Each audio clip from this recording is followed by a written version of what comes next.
Em nome do Pai, do Filho e do Espírito Santo. Amém. Boa noite, meus irmãos, neste dia dedicado aos santos anjos que Deus criou para a sua glória e o seu serviço.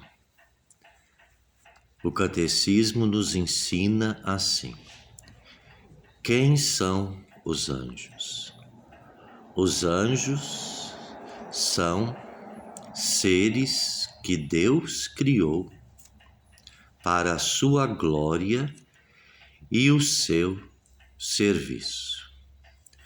Portanto, se os anjos estão para a glória de Deus e para o seu serviço, certo é, para não dizer certíssimo, que os santos anjos, neste serviço prestado a Deus, nos acompanham no nosso caminho de santificação,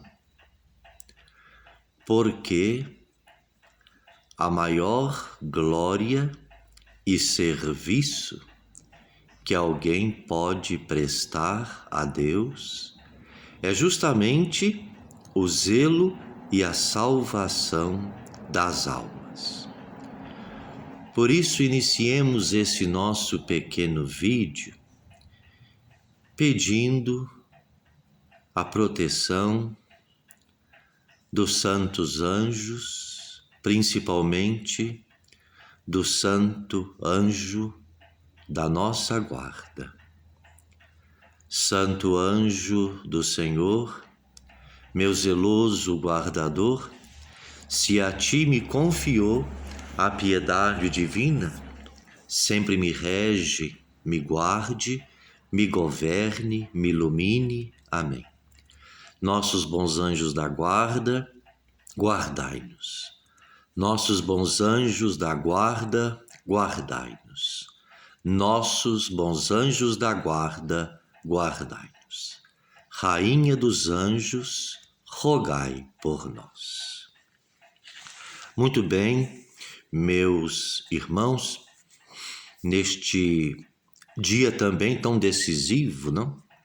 Para o nosso país, com estas eleições, como eu vinha dizendo nos vídeos anteriores, eleições tão sinistras, não é?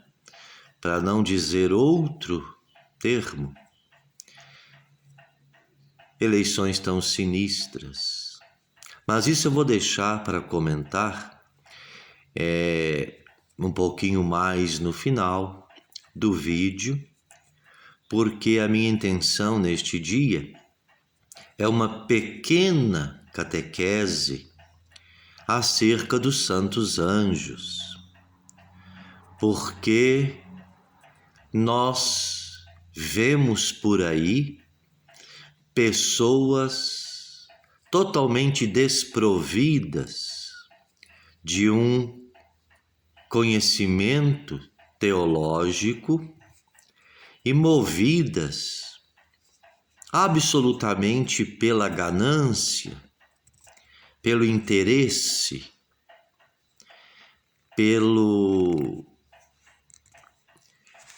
pela má conduta mesmo, pela má índole de querer ganhar, lucrar em cima de assuntos tão sérios, assuntos tão sublimes como os santos anjos. Estas casas esotéricas, estes supostos videntes, oferecem aos incautos uma longuíssima carta de opções. anjo fulano de tal, anjo ciclano de tal, anjo isso, anjo aquilo. Para tal anjo acende uma vela azul, para outro anjo uma vela amarela, para outro anjo uma vela e por aí vai. E vão dando nomes, vão fabricando estátuas de anjos para veneração dos fiéis incautos, que muitas vezes procuram estes produtores de ídolos, não é? Sem saber ao certo o que estão fazendo. Os santos anjos são mencionados o tempo todo, tanto no Antigo Testamento como no Novo Testamento. Porém, de toda a corte celestial, de todo o numerosíssimo exército dos santos anjos, nós só sabemos o nome de 3, que são justamente os 3 arcanjos, Miguel, Gabriel e Rafael. Estes nós encontramos nominalmente nas Sagradas Escrituras. Os outros anjos não revelam os seus nomes. Nós não sabemos o nome do nosso anjo da guarda. Nem por isso podemos chamá-lo daquilo que a gente quer. Quando nós nos dirigimos ao nosso anjo da guarda, nós o fazemos com uma amizade, com uma intimidade, porém respeitosa. Meu bom anjo da guarda, ou meu santo anjo da guarda. Portanto, mesmo os anjos caídos, ou seja, os demônios, e muitos exorcismos, para que o padre exorcista saiba lidar melhor com aquela situação, é muito custoso, é muito difícil o próprio demônio pronunciar o seu nome. Ele acaba falando, mas é muito custoso para o exorcista arrancar daquele demônio o seu nome. Portanto, não se deixem enganar. Se receberem de presente, ou mesmo se tiverem curiosidade ou interesse de procurar em tais lojas estes objetos, estas figuras de anjos e todo este todo este sincretismo pagão, não se deixem enganar. Nossos anjos da guarda, nossos anjos e todos os anjos criados por Deus, só compete a Deus saber os seus nomes. Nós temos passagens muito interessantes nas quais os anjos poderiam muito bem, não é, dizer os seus nomes. Depois das tentações no deserto, o escritor, o evangelista vai dizer que os anjos vieram para servir a Jesus. Os anjos vieram para servir a Jesus.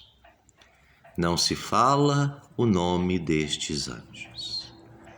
Depois, no Jardim das Oliveiras, estando nosso Senhor Jesus Cristo mergulhado em profunda tristeza e agonia, um anjo o consolava.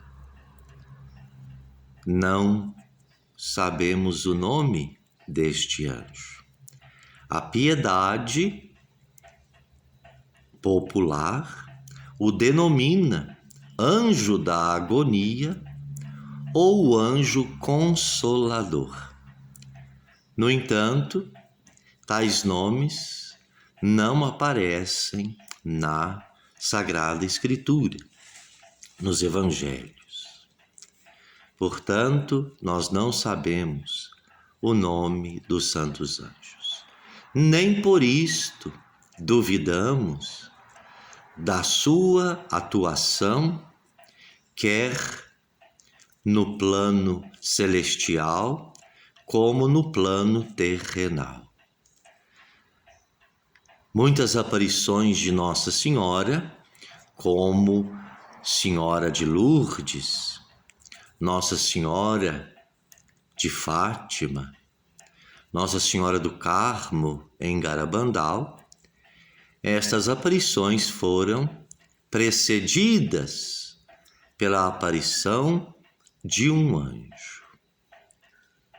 A belíssima narração da irmã Lúcia acerca das aparições da Santíssima Virgem em Fátima, o primeiro a aparecer foi o anjo de Portugal, o anjo da paz, o anjo de Portugal.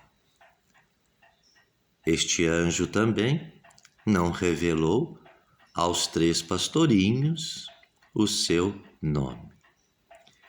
Chamamo-lo anjo da paz, anjo de Portugal. Quando nasce o Salvador, os anjos apareceram aos pastores, dizendo a boa nova: alegrai-vos, porque nasceu entre vós o Salvador. Ide e tal, encontrarão um menino e sua mãe, e por aí vai. E estes anjos se uniram a uma multidão de outros anjos que cantavam louvores a Deus. Portanto, toda a Sagrada Escritura, ela está recheada da presença e da ação destes seres que Deus criou para sua glória e seu serviço. É bom nós frisarmos muito bem isto. Seres que Deus criou para a sua glória e o seu serviço. Tudo o mais é superstição. Tudo o mais é invenção com fins rasteiros de brincar com a fé, com a devoção do povo. Vamos a um outro ponto muito importante. Devo ou não devo acender vela para o meu anjo da guarda? Bem, podemos acender para nós mesmos, porque os anjos não precisam de luz alguma. Os anjos estão na luz beatífica. Os anjos têm esta prerrogativa, ao mesmo tempo que eles nos auxiliam aqui na terra nos guardando, nos defendendo, nos inspirando, ao mesmo tempo eles rendem perpétua adoração a Deus. Portanto, a eficácia da devoção aos santos anjos. Ao mesmo tempo que os nossos anjos estão conosco, lado a lado conosco, os anjos estão em comunhão perfeita com a Santíssima Trindade, adorando e glorificando a Deus eternamente.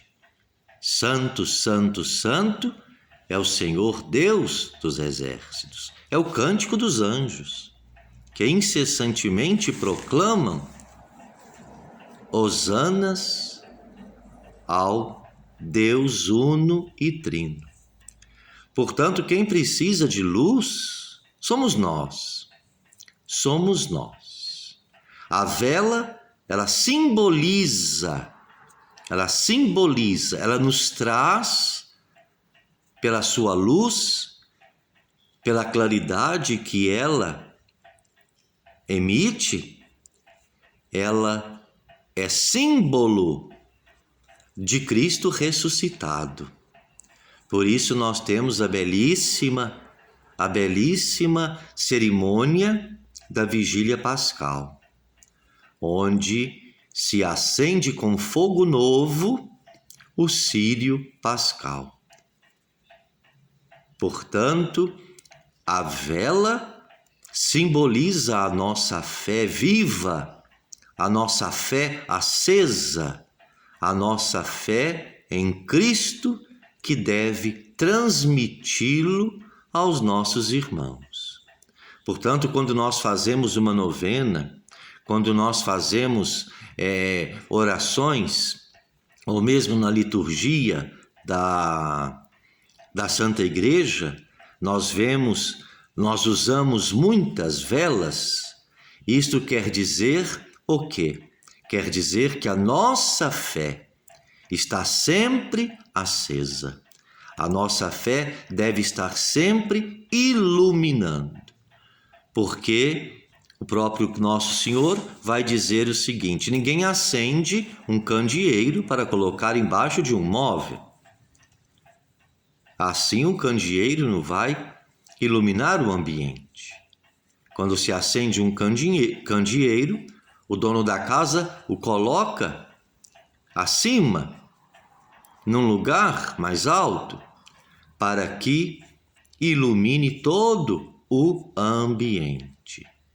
Então podemos sim acender uma vela rezando para o nosso anjo da guarda, mas não que aquela vela seja para uso e fruto do nosso anjo da guarda, porque ele realmente não precisa de luz, nós é que precisamos.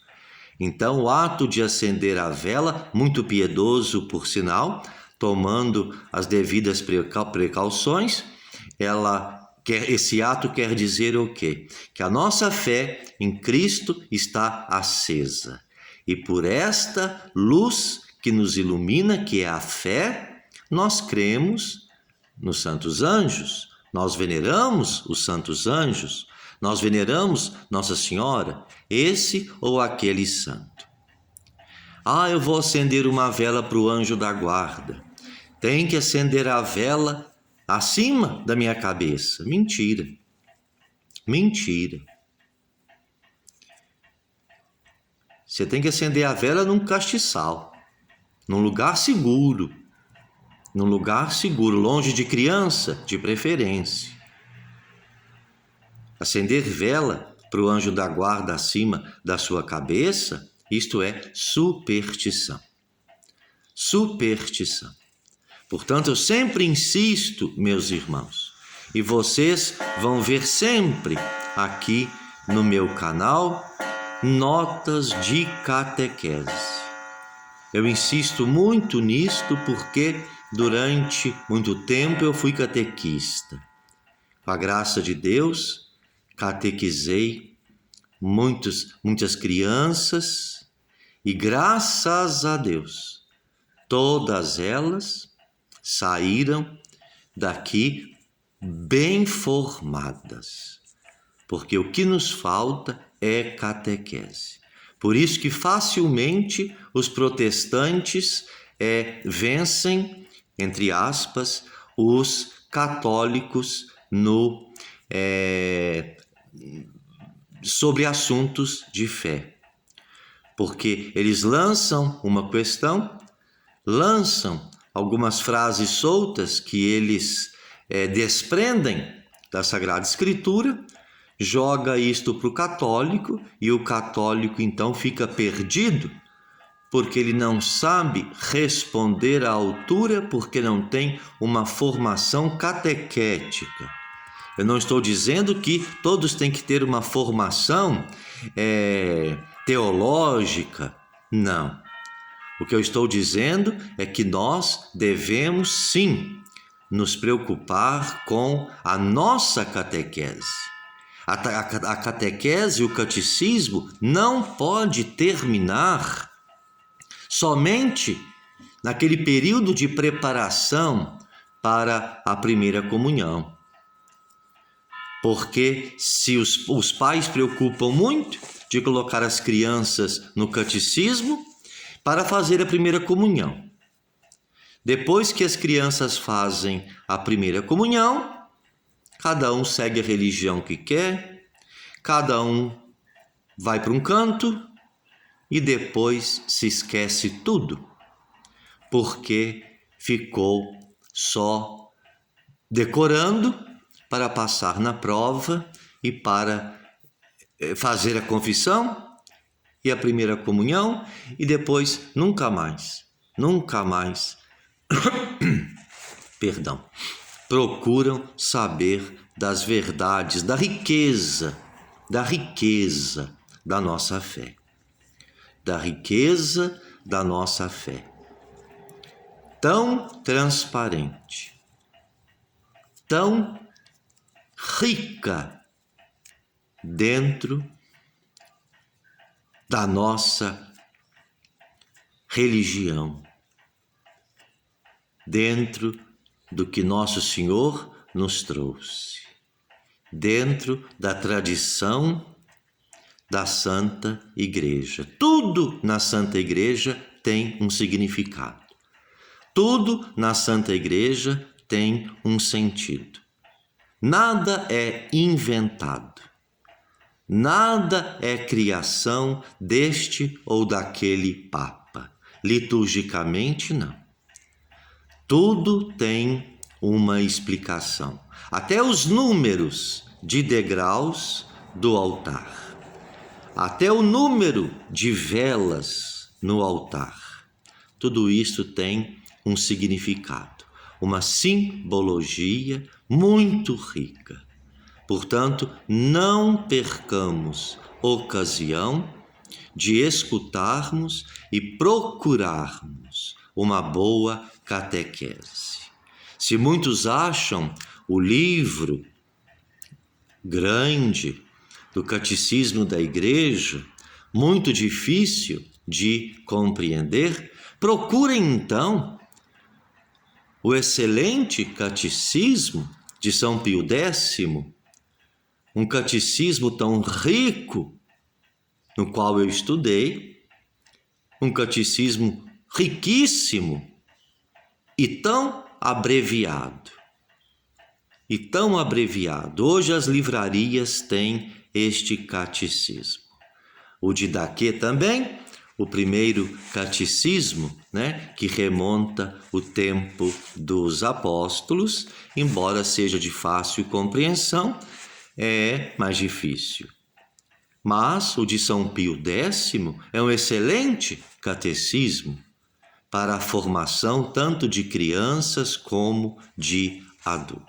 Portanto, esta é a mensagem que eu queria trazer para vocês no dia de hoje. Nada de superstição com os santos anjos.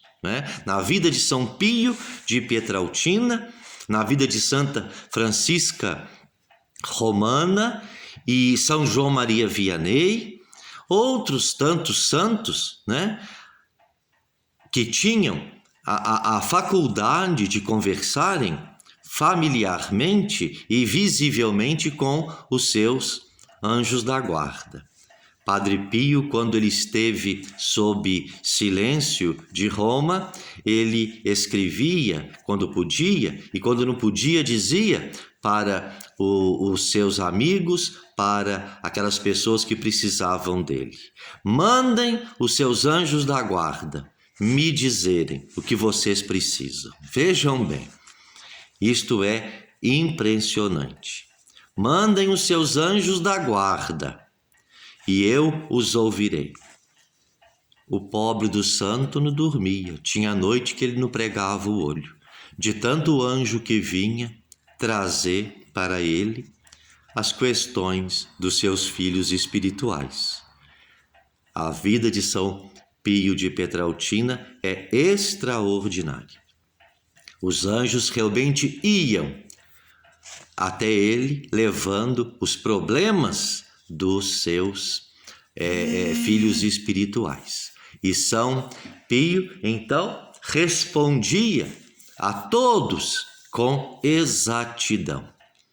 Mandava suas cartinhas e respondia a todos com exatidão, provando assim que realmente os anjos, os seus anjos da guarda, iam até o Padre Pio para as consultas de conselhos espirituais. Portanto, tenhamos para com nossos bons anjos da guarda grande devoção, grande afeto, grande carinho. Peçamos muito aos nossos anjos que nos guardem das ciladas do inimigo, tanto visíveis como invisíveis. Nós temos que lembrar que nós somos corpo e alma. Portanto, nós temos inimigos visíveis e inimigos invisíveis. E contra estes dois tipos de inimigos, os nossos bons anjos da guarda são excelentes protetores. Portanto, peçamos a Deus que fortaleça cada vez mais os nossos anjos da guarda, para que seguramente eles possam nos guiar nesta terra até nos entregar a nossa alma nas mãos de nosso Senhor quando nós formos chamados. E terminando este nosso vídeo, eu não posso deixar de comentar a tristeza. De modo algum eu quero confundir as coisas, fazendo do meu canal, que tem um único objetivo, defender a tradição da Santa Igreja, propagar a verdadeira fé e a verdadeira doutrina e fazer o meu apostolado catequético. Estes são os 3 pilares sobre os quais se assenta o meu canal. Mas eu não posso terminar este dia sem expressar minha grande tristeza em saber que o nosso povo ainda se deixa enganar pela falácia e pela ilusão do comunismo.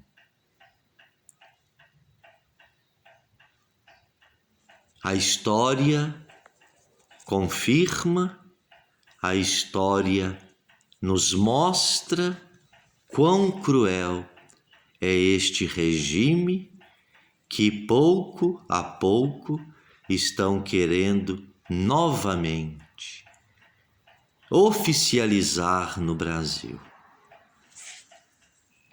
Este resultado parcial das eleições causa uma profunda preocupação nos fiéis cristãos. porque o comunismo odeia Jesus Cristo e, por conseguinte, os cristãos. Procuremos saber a quantas anda a situação da igreja na Nicarágua, com aquele Daniel Ortega. Senhor Bispo preso, as igrejas fechadas. Portanto, meus irmãos, peçamos muito a Nossa Senhora Aparecida que nos livre do flagelo, do comunismo, que nos livre destes candidatos que o demônio usa como seus verdadeiros representantes para instaurar nos países a cultura da morte, a cultura onde o homem é Deus. Portanto, eu posso muito bem aplicar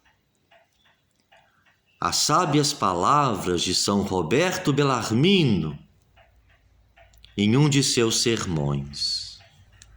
São Roberto Bellarmino, doutor da Igreja, ele vai dizer o seguinte: não pode ser senão o pior de todos os regimes, aquele no qual os sábios são regidos pelos tolos, os entendidos pelos ignorantes e os bons pelos maus. Mas assim é o regime democrático, porque onde vigora a democracia, todas as coisas são estabelecidas pelo sufrágio de muitos. Ora, consta que sempre há mais tolos do que sábios, mais maus do que bons, e mais ignorantes do que entendidos. Guardemos estas palavras de São Roberto Bellarmino. Não que ele critique a verdadeira democracia, mas aqui ele traduz muito bem o que é esta falsa democracia